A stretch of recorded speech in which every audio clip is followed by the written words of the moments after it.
নমস্কার বন্ধুরা, RP village স্টোরির পক্ষ থেকে সকলকে জানাই অনেক স্বাগত।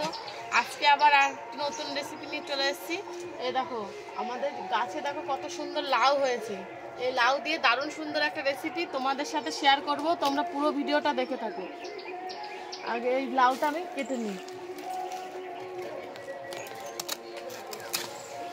এই দেখো লাউটা একদম কচি লাউটা দেখো। এই লাউটা অনেক বড় হয়, কিন্তু এই কচি অবস্থায় খেলে বেশি স্বাদ হয়। চলো তাহলে রান্নাঘরে যাই।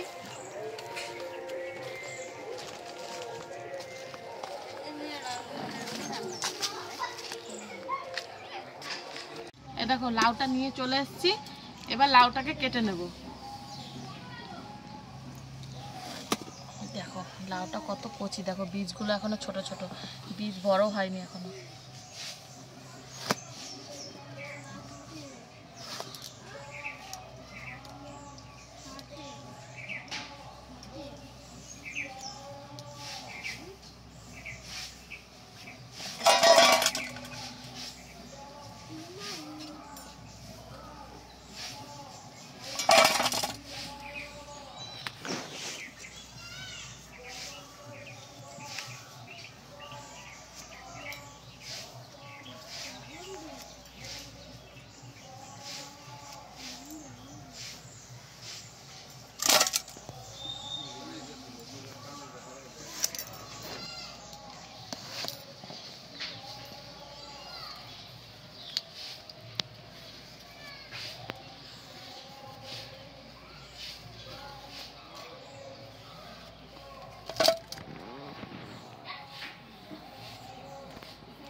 এই রান্নাটার জন্য লাউটা বেশি সরু করার দরকার নেই, এইরকম করলেই হবে। এর থেকে মোটাও করতে পারো তোমরা চাইলে।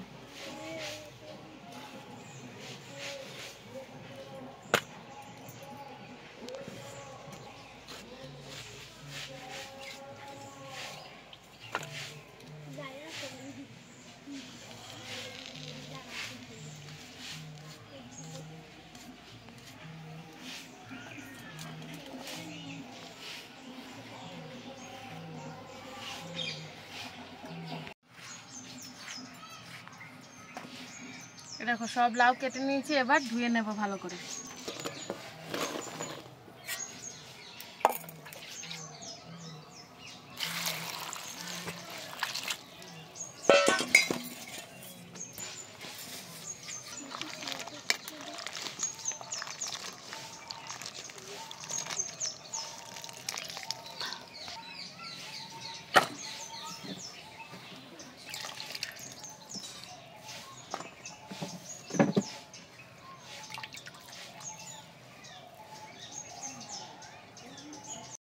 উনুন ধরিয়ে নিয়েছি, এবার রান্নাটা শুরু করি। প্রথমে এই লাউগুলো ভাপিয়ে নেব।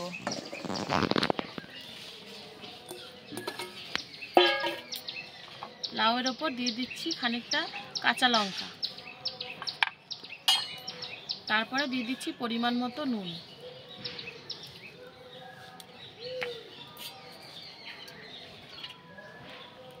এবার দিয়ে দেব জল। এবার জল দিয়ে ভালো করে লাউটাকে আগে ভাপাবো। এই রান্নাটা খুবই সহজ, বেশিক্ষণ টাইম লাগে না রান্নাটা করতে।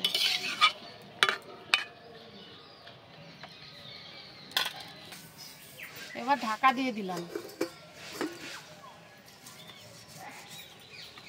আর এই রান্নাটায় হলুদ ব্যবহার করতে হয় না, সাদা সাদাই হবে রান্নাটা। এ দেখো এদিকে লাউটা ভাপিয়ে নিয়েছি, এবার লাউটাকে ঢেলে নেব।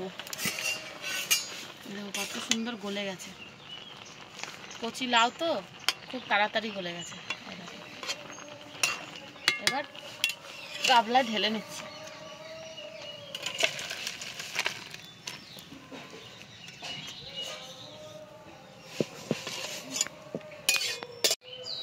এবার কড়াইতে দিয়ে দিচ্ছি সর্ষের তেল। এই দেখো এখানে খানিকটা ডালের বড়ি নিয়েছি, এই ডালের বড়িগুলো আগে লাল লাল করে ভেজে নেব।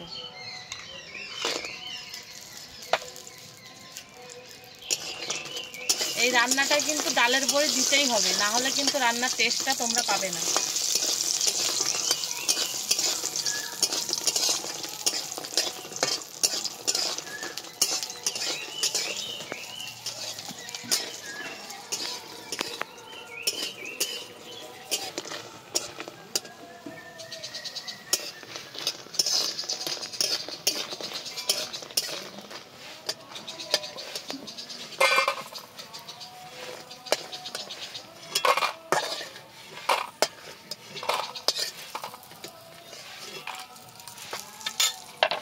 এবার ওই কড়াইতেই দিয়ে দিচ্ছি আরো একটু সরষের তেল।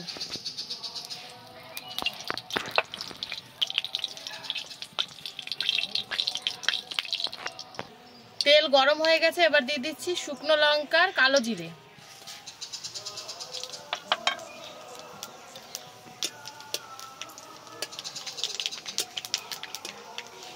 আর দিয়ে দিচ্ছি খানিকটা থেতো করে রাখা আদা।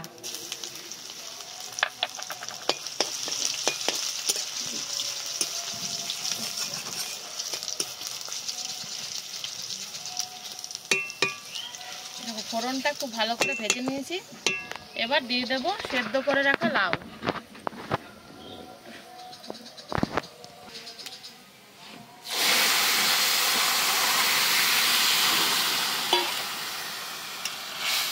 এবার ভালো করে জাল করে নেব বেশ খানিকক্ষণ টাইম নিয়ে।